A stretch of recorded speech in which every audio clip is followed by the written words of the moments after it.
Michael Anthony responds to Wolfgang Van Halen's claim, Van Halen never really split. Former Van Halen bassist Michael Anthony has responded to recent comments made by Wolfgang Van Halen, who claimed in an interview that Van Halen never really split. Anthony, who played with the legendary rock band from its early days until 2006, offered his perspective during a new interview with a classic rock radio station, sparking renewed interest in the band's complicated history. Wolfgang, the son of the late guitar icon Eddie Van Halen, made headlines earlier this week when he said that Van Halen just kind of stopped, rather than officially disbanding.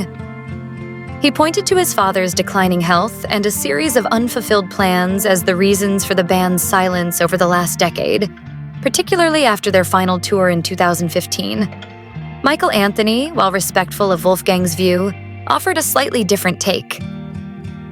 I think emotionally, for Wolf, the band never split, and I totally get that, Anthony said. But from a practical standpoint, once Eddie's health became an issue and communication between us all faded, it felt like Van Halen was no longer a functioning band. Anthony emphasized there was no formal breakup announcement, which added to the public's confusion.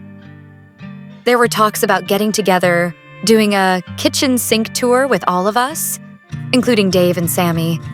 But those conversations never became reality, he added, referencing long-rumored reunion plans that would have involved multiple former members.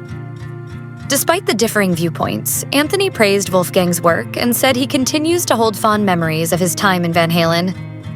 I'll always be proud of what we did, he said. Whether we officially ended or just faded out, the legacy is what matters. Fans have reacted emotionally to the exchange, with many expressing hope that unreleased recordings or a tribute project could still surface in the future. For now, both Anthony and Wolfgang seem to agree on one thing. Van Halen's music and influence live on, even if the band itself is no longer active.